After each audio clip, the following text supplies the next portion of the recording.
Dans quelques années, si rien n'est fait, le poisson deviendra l'une des denrées alimentaires les plus chères et rares en Afrique. Prochainement, lorsque tu vas arriver au pays, tu ne pourras plus manger du poisson brisé, de la tiéké ou même encore du thiéboudienne parce qu'il n'y en aura plus du poisson pour tout simplement confectionner ces plats que nous adorons tous. La faute à quoi? La faute au pillage en mer orchestré par des chalutiers occidentaux, notamment chinois, mais pas que. Dans la suite de cette vidéo, tu vas découvrir un reportage inédit que j'ai découvert par hasard en faisant des recherches sur le sujet. Il a été réalisé par un journaliste camerounais, monsieur Régis Kamden, dont je salue le travail ici, excellent, pour montrer comment est-ce que nos mers, nos côtes sont pillées par des pêches illicites et illégales faites par des chalutiers chinois. Je te laisse découvrir ce reportage-là, un extrait parce qu'il est assez long et on en discute juste après. Là, on a engagé une course-poursuite avec un chalutier qui a essayé de fuir parce qu'il est en train de pêcher dans une zone interdite. Mais on est en train de parvenir à le rattraper, donc on va l'appréhender. Dans le golfe de Guinée, espace maritime à l'ouest du continent africain, la criminalité fait rage. Ce secteur représente plus du quart des actes de piraterie et des vols à main armée au monde. Le Cameroun, situé au cœur de cette zone, est directement affecté. Depuis quelques années, le pays est confronté au pillage de ses ressources en poissons. De plus, ces eaux territoriales sont un axe important pour le transit de marchandises, ce qui attire de nouveaux bandits des mers. Pêche illégale, contrebande, piraterie, des menaces devenues quasi quotidiennes que la marine camerounaise combat sans relâche. Il faut rester vigilant, H24, 30 jours sur 30 et toute l'année. Qui sont les auteurs de cette délinquance aux multiples visages? Quelles sont les conséquences pour l'économie du pays et les populations? Je m'appelle Régis Kamden, je suis journaliste. Voici mon enquête au cœur de la lutte contre la criminalité en mer.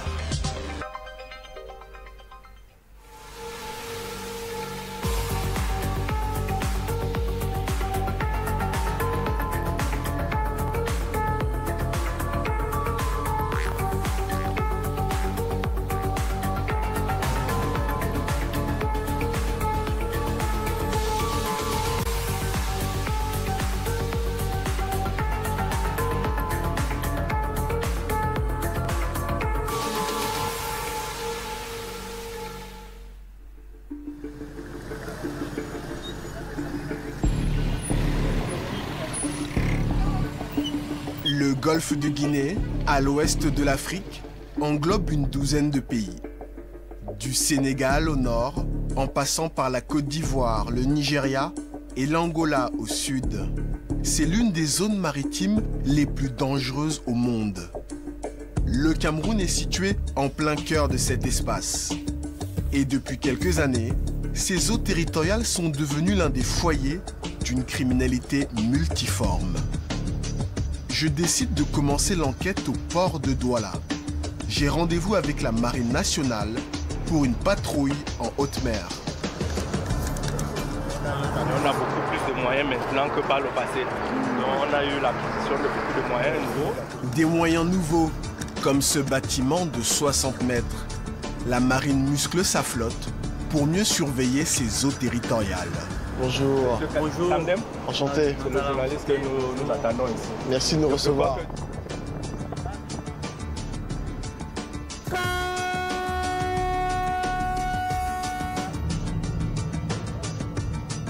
Première étape, topo sur les mesures de sécurité. Puis l'appel pour s'assurer que l'équipage est au complet. Lieutenant-coach Hugues Syriac. Je suis à bord de la CNS Sanaga, un navire de la Marine nationale camerounaise. Nous venons de sortir en patrouille, nous allons parcourir plus de 180 km de côte dans une zone particulièrement dangereuse du golfe de Guinée. La mission, traquer tout type d'infraction.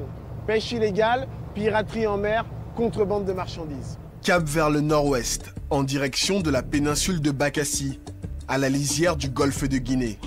Une région très riche en poissons et surtout en hydrocarbures. Le golfe de Guinée abrite les plus gros gisements d'Afrique, notamment dans les eaux nigérianes.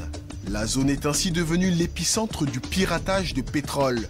La criminalité s'est peu à peu diversifiée. Trafic de drogue, d'êtres humains, avant de se propager vers d'autres pays, comme le confirme le commandant du navire. Les enjeux sont énormes. L'enjeu, c'est quoi? C'est que la faune de la filière maritime au niveau du Cameroun sont très riches. Ce qui fait que ça attire l'appétit de beaucoup de trafic. Aujourd'hui, au Cameroun, nous notons une montée en puissance des actes de piraterie et d'autres actes illégaux qui minent l'espace maritime. Pour combattre plus efficacement cette insécurité, le Cameroun vient de réformer son dispositif. Le principe, des patrouilles composées des divers services affectés par la criminalité en mer. Ce qui explique la présence d'un fonctionnaire du ministère des Pêches, ici en violet, et d'un agent des douanes à sa droite. C'est une grande première. Ainsi, en cas d'interpellation d'un vaisseau suspect, l'équipe peut traiter plusieurs types d'infractions en une seule fois.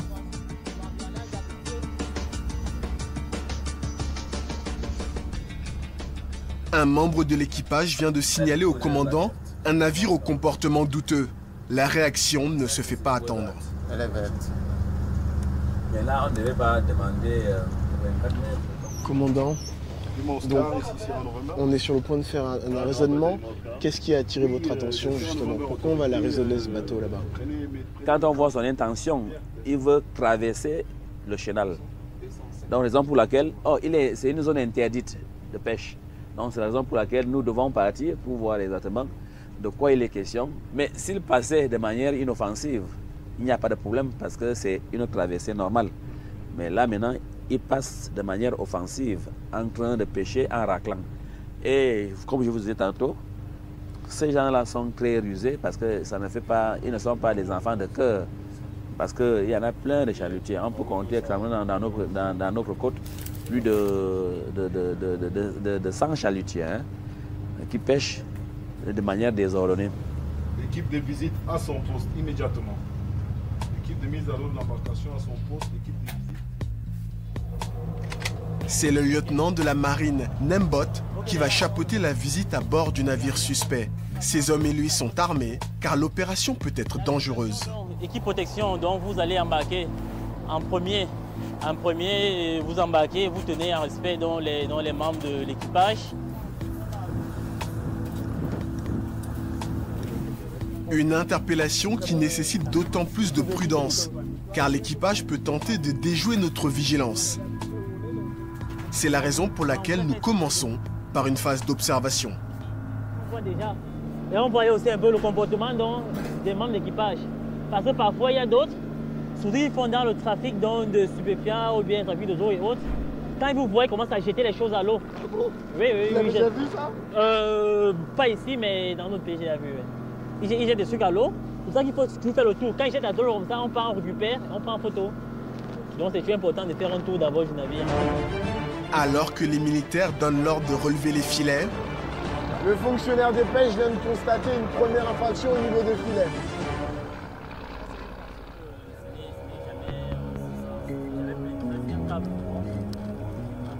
je n'ai pas le temps de demander au docteur Eta, le fonctionnaire des pêches, de m'en dire plus sur l'anomalie des filets.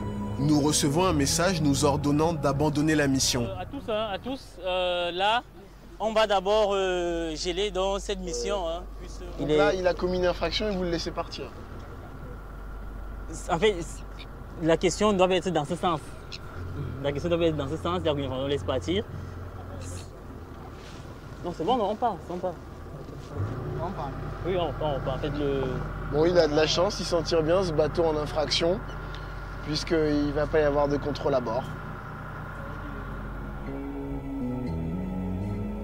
En fait, une grave infraction est en cours non loin d'ici, et nous devons nous y rendre de toute urgence.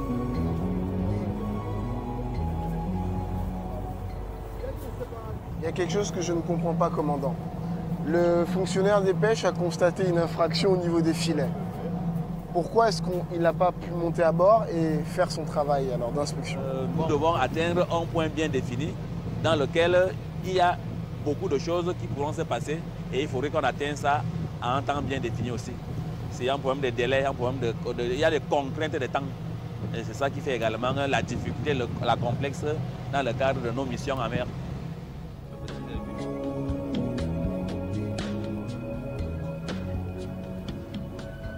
Ce que ne veut pas avouer le commandant, c'est qu'il n'a pas suffisamment de bateaux pour quadriller les 400 km de côte camerounaise. Il est donc obligé de cibler les chalutiers qui commettent les délits les plus graves. Il s'agit de ceux qui empiètent sur les zones réservées aux pêcheurs artisanaux, ce qui est interdit.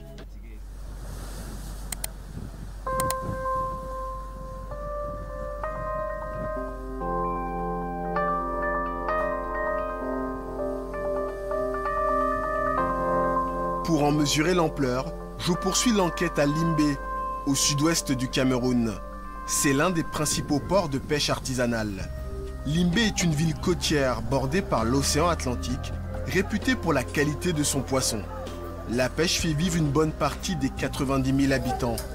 Au Cameroun, le poisson est un produit alimentaire de première nécessité. Historiquement, ce sont les pêcheurs artisanaux qui assurent l'essentiel de la production nationale. Pour faire face aux besoins de la population en constante augmentation, les autorités initient une petite révolution il y a une quinzaine d'années. Favoriser la venue de chalutiers chinois de pêche industrielle. Pour protéger les artisans, les autorités créent une limite tout le long de la côte, distante de 5,6 km des terres. C'est la zone de 3000 marins, réservée à la pêche artisanale. Les chalutiers industriels n'ont pas le droit de franchir cette ligne. Ils doivent partir en haute mer. Mais comme en témoigne Philippe, le responsable du port de pêche artisanale de Limbé, la situation a vite dégénéré.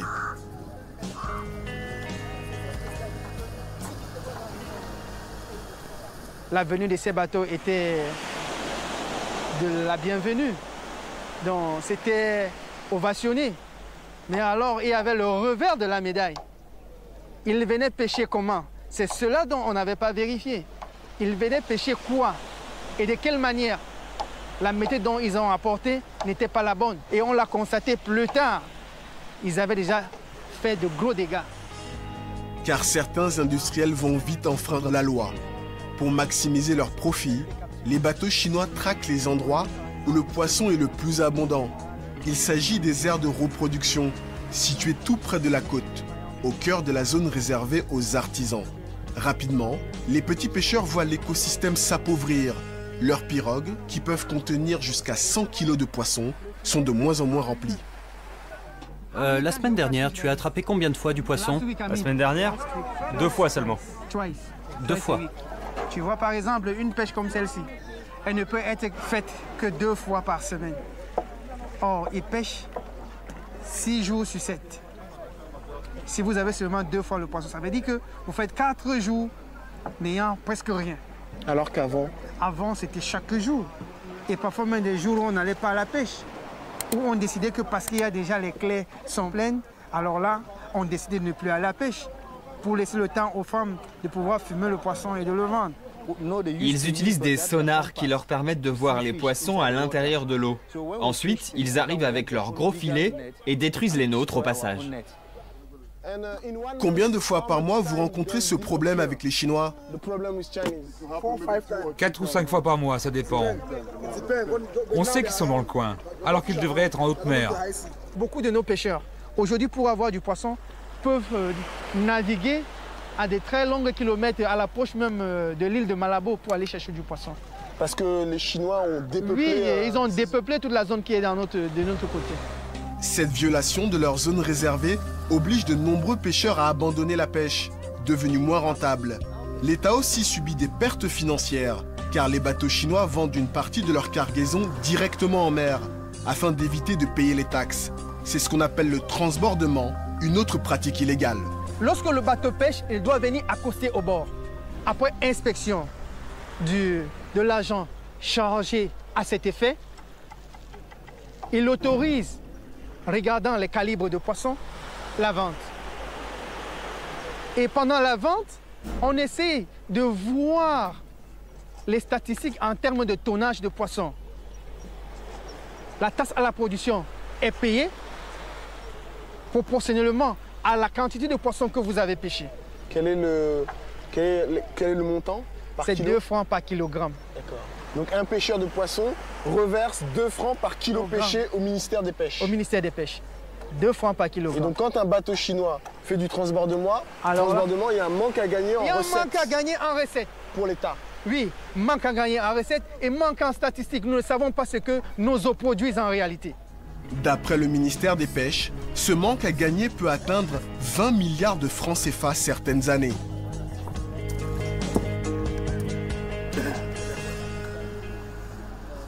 Ces ventes clandestines alimentent également une véritable économie souterraine. C'est ce que me montre Philippe en me conduisant dans cette fumerie. Les Chinois y écoulent le poisson qu'ils ont pêché frauduleusement, à l'aide de filets aux mailles trop petites, ce qui est interdit. Ça, c'est une carangue. À l'âge adulte, il pèse plus de 10 kilos.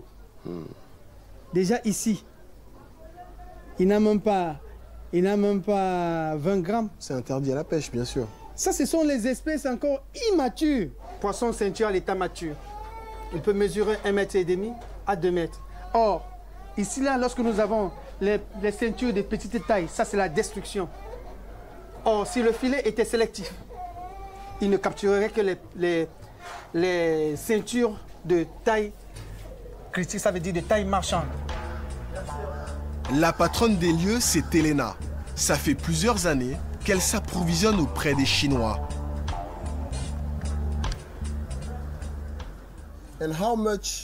Vous l'avez acheté combien aux Chinois, ce poisson?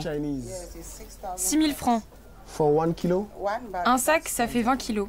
1 kilo acheté 6 000 francs? Et c'est une bonne affaire?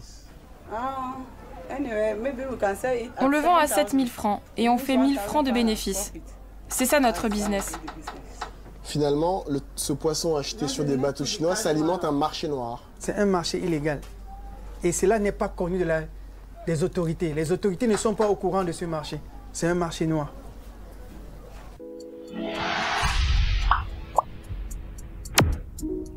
Bienvenue sur Masora Business. Moi, je m'appelle Aniel Cruzel. Si tu me découvres dans cette vidéo-ci, je suis ingénieur logiciel et entrepreneur. J'entreprends actuellement massivement en Afrique à travers notre entreprise Africa Food Industry.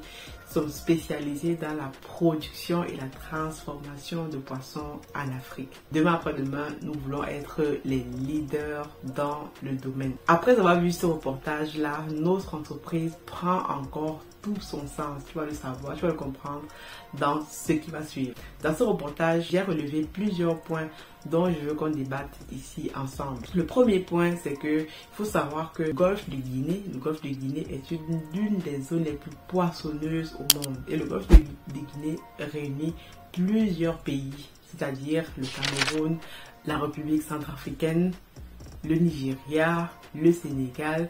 Donc, plusieurs pays au large du golfe de Guinée sont bordés de côtes les plus poissonneuses au monde.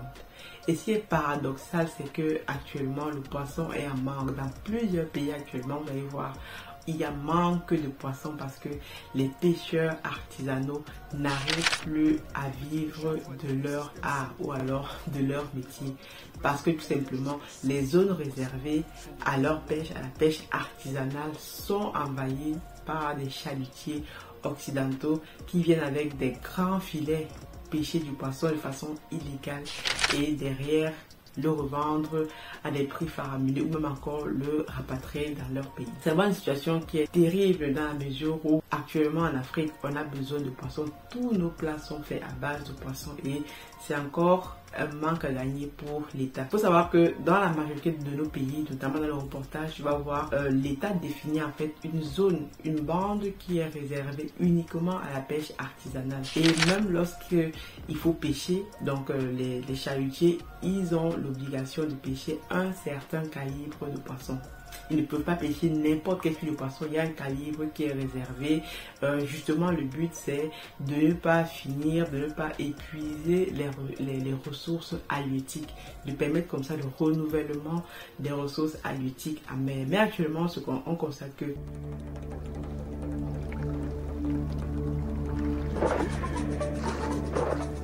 le jour se lève Et toujours pas de bateau industriel en vue, ni de poissons dans les filets. Paul décide donc de les laisser encore dans l'eau et de regagner la plage. Sur le chemin du retour, un navire attire notre attention.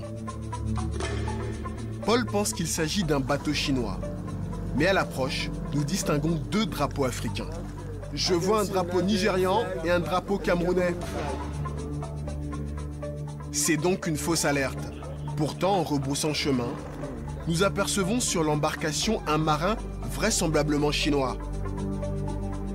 Sommés de quitter les lieux, nous nous exécutons. Ils n'ont pas voulu qu'on s'approche? Non, tu sais, ce sont des militaires qui montent la garde. N'insistons pas. C'est vrai que c'est bizarre qu'il y ait un Chinois sur ce bateau qui vraisemblablement bat pavillon au Nigeria ou au Cameroun. C'est étonnant. Les chalutiers, notamment chinois, comme tu le vois dans le reportage, viennent faire de la pêche sauvage. Ils viennent avec des gros chalutiers, ils ont même des sonars où ils peuvent repérer quel type de poisson est en mer, quel type de poisson, quel calibre, tout ça. Et les gars, ils récupèrent tout ça avec leur gros bateau, leur gros filet.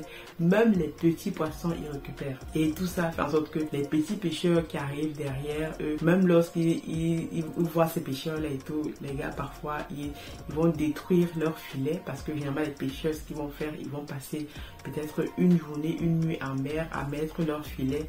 Et derrière, lorsqu'ils arrivent le lendemain, ils constatent que leurs filets ont été détruits par des chalutiers occidentaux, les chalutiers chinois majoritairement, qui sont venus pour pêcher et derrière ne regardent même pas ce qu'il y a déjà en place et pêchent de façon illégale. Et généralement, moi, ce qui m'a aussi interpellé dans ce reportage, c'est que vous allez voir des chalutiers chinois, où la plupart, ils ont des bannières, par exemple, ils sont du Nigeria, du Ghana.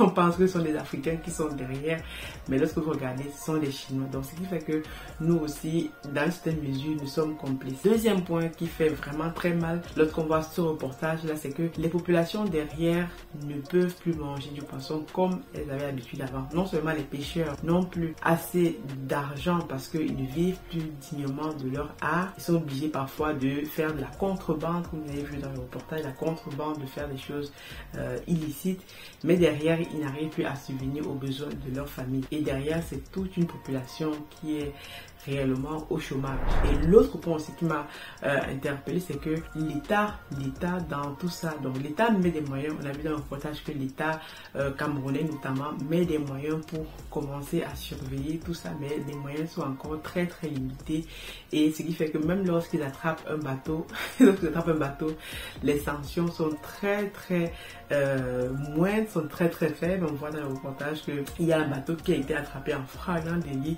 une cargaison de je sais pas combien de tonnes de poissons fumés, de poissons. On va inspecter la cargaison pour voir s'ils n'ont pas pêché des espèces interdites.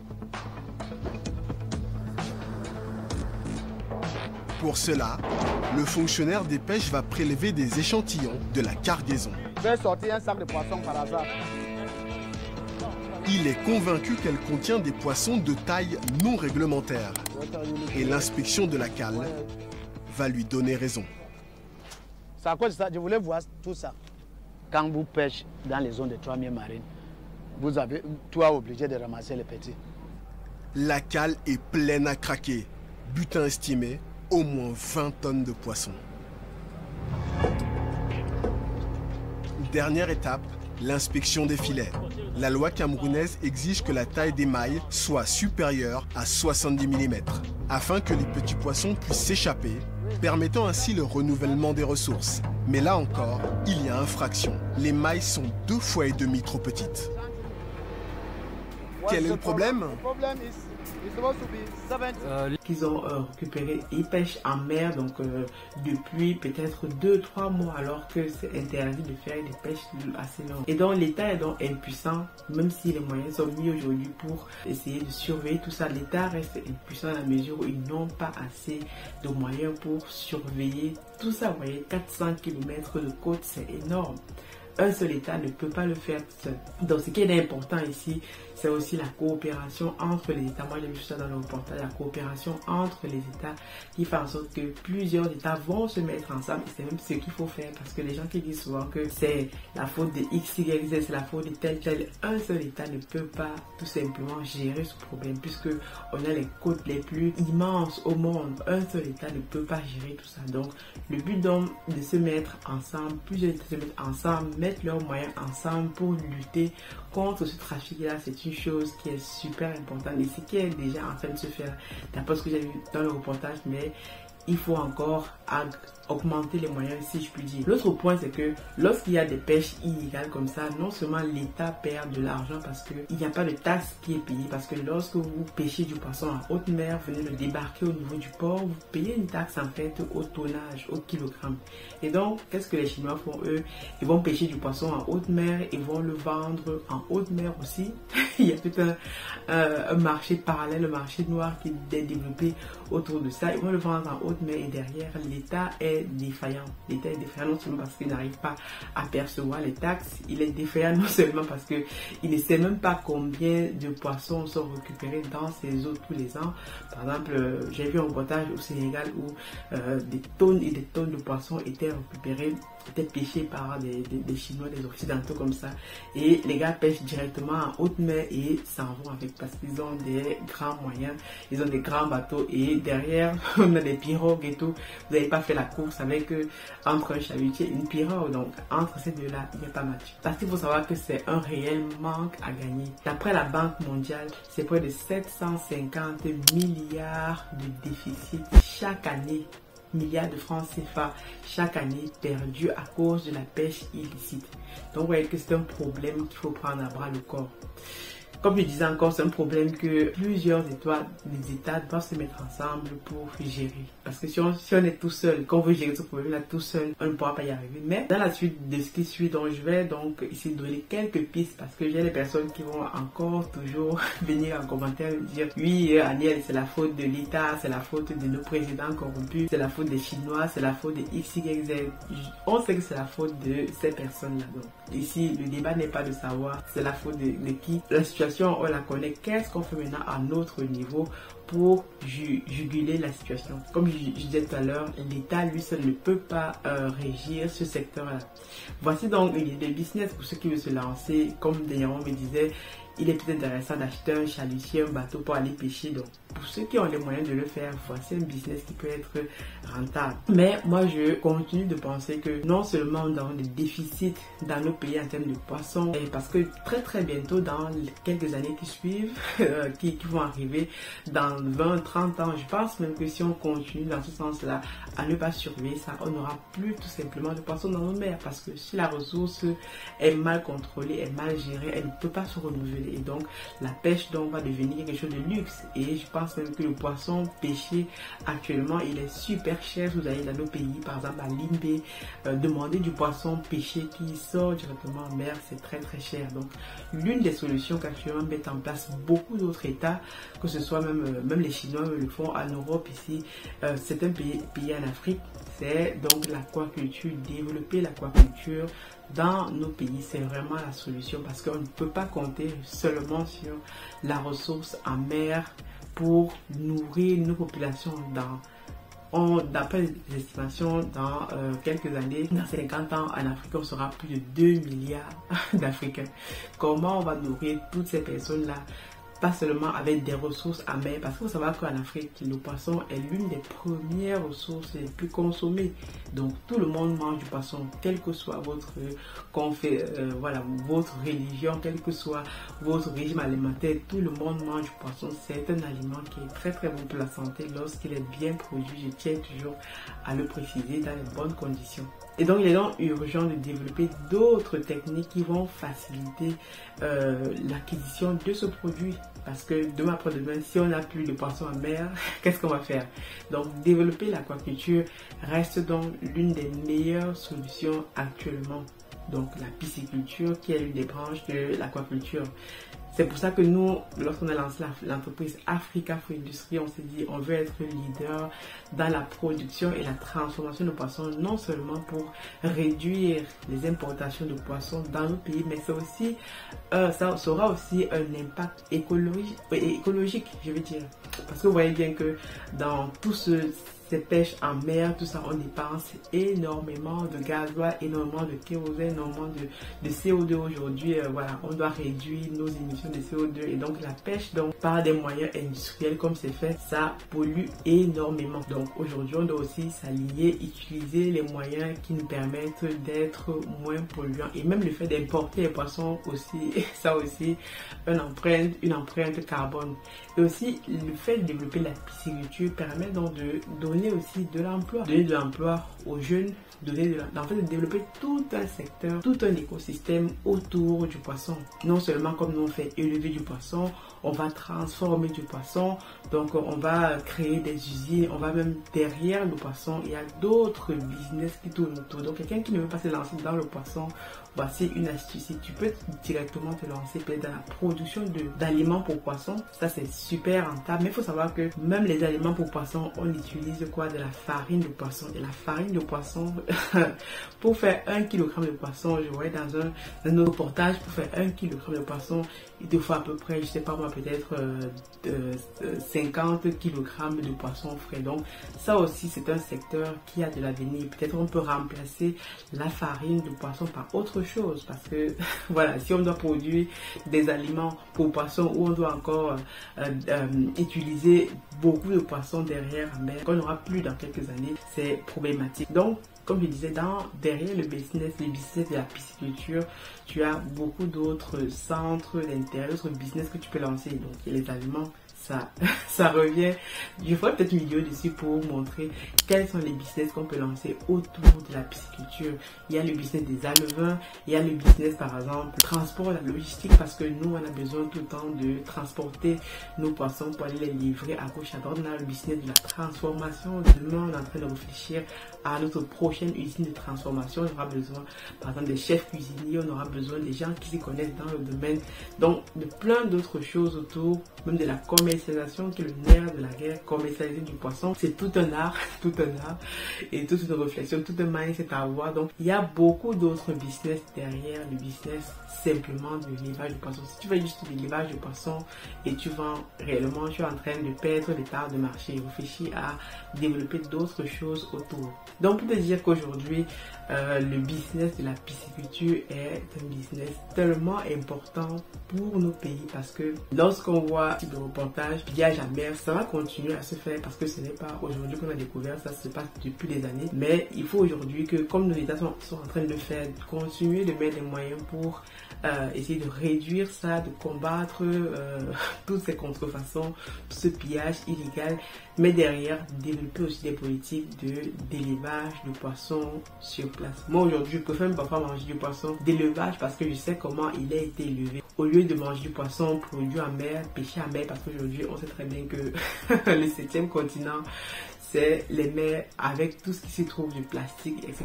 Donc j'espère que cette vidéo-ci a fait sens pour toi. Dis-moi ce que tu penses justement du reportage.